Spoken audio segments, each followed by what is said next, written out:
পশ্চিমা বিশ্বের কাছে আতঙ্কের নাম ইরান। নানা বিধিনিষেধও রুখতে পারেনি দেশটির সামরিক সক্ষমতা বাড়ানোর কার্যক্রম।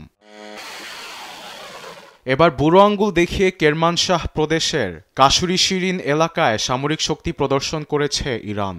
সোমবার এই মহড়ায় উপস্থিত ছিলেন সেনাপ্রধান মেজর জেনারেল মোহাম্মদ বাঘেরি সহ একাধিক সামরিক উচ্চপদস্থ কর্মকর্তা। অধীর আগ্রহে সবাই দেখছে একের পর এক সামরিক যানের খেলা।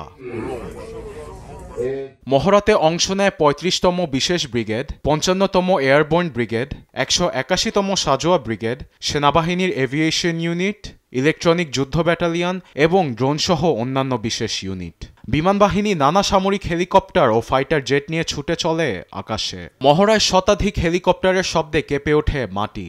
একই সঙ্গে ব্যবহার করা হয় ড্রোনও, যা দূর থেকে নিয়ন্ত্রণে ব্যস্ত সামরিক কর্মকর্তারা। একের পর এক লক্ষ্যবস্তুতে সফলভাবে ক্ষেপণাস্ত্র ছুড়ে ড্রোন। মহড়ায় বিমানের পাশাপাশি দেখা গেছে গ্রাউন্ড ইউনিটের একাধিক ক্ষেপণাস্ত্রবাহী জিপ। যে কোনো ধরনের ড্রোন, সামরিক যান ও ঘাঁটি ধ্বংসে বেশ কার্যকর এই অস্ত্র। সারি সারি করে সাজানো হয়েছে ড্রোন। হাতে অত্যাধুনিক অস্ত্র নিয়ে পর্যবেক্ষণ করেন মেজর জেনারেল বাঘেরি।